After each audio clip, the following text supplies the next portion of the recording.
Aveta Sera 125, skuter entry level yang sangat mesra beginner dan penggunaan harian, skuter flat floorboard yang ada identiti tersendiri. Apakah spesifikasi dan untuk siapakah skuter ni? Jom saya kongsikan. Sebelum kita teruskan dengan perkongsian ni, buat anda yang masih belum follow, like, komen dan share video dan akaun ni, jom sama-sama tunjukkan sokongan anda kepada Jenama Motosikal Tempatan dengan cara klik butang-butang tersebut.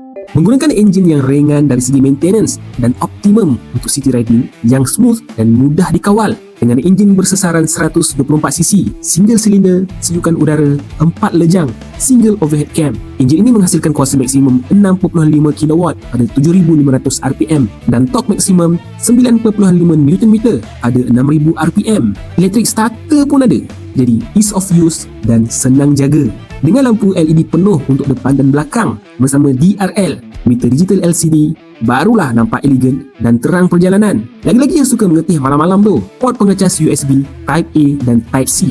Jadi, gadget anda akan sentiasa ada bateri, convenience hook dan top box mounting plate. Siapa kata skuter 125cc tak boleh bawa banyak barang? Dengan dua item ni, macam-macam barang rider boleh letak. Sistem Bosch EFI yang menjadikan pembakaran bahan api lebih efisien semasa ditunggang. Barulah fuel saving. Riding experience yang stabil dan selesa. Itulah yang ditawarkan dengan fork teleskopik di depan dan single shock absorber di belakang. Brake disc untuk tayar depan dan drum brake untuk tayar belakang. Ianya pasti memberikan prestasi memberi yang terbaik sesuai dengan kuasa enjinnya. Dipadankan bersama saiz tayar yang senang cari dan tak terlalu berat, menjadikan kombinasi keseimbangan antara kestabilan, keselesaan dan kawalan apabila berada di atas jalan. Seat height 770mm ni sangatlah sesuai untuk rider yang berketinggian sederhana serta rider wanita.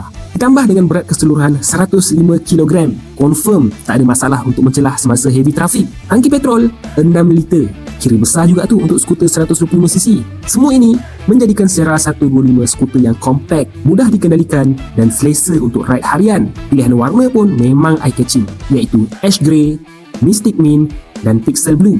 Jadi kalau anda nak skuter yang ada gaya, praktikal dan spek yang solid untuk kegunaan harian, jalan-jalan taman, pergi pasar ataupun pergi surau, Sera 125 inilah jawapannya. Rider wanita dan student pun sesuai sangat dengan skuter ni. Nampak bergaya, senang bawa, senang jaga untuk jadi teman anda setiap hari. Harga asas untuk Sera 125 hanyalah RM5,088, tidak termasuk road tax dan insurans. Layari www.aveta.com.my untuk info lanjut.